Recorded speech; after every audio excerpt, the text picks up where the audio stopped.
Салах Чеченистанга кайра келет.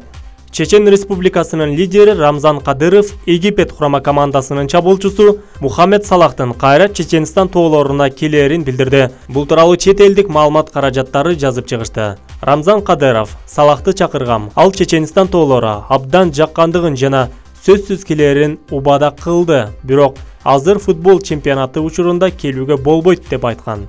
Учурда Кадыров Салахты Чеченстандын ардактуу жараны катары жарыя кылып, буйруктун көчүрмөсүн жана төш белгисин таккан. Египет курама командасы 2018 жылдан футбол чемпионатында 3 беттешүүгө чыгып жеңилип калышкан. Ал эми Салах бул дүйнөлүк чемпионатта 2 гол киргизүүгө жетишкен.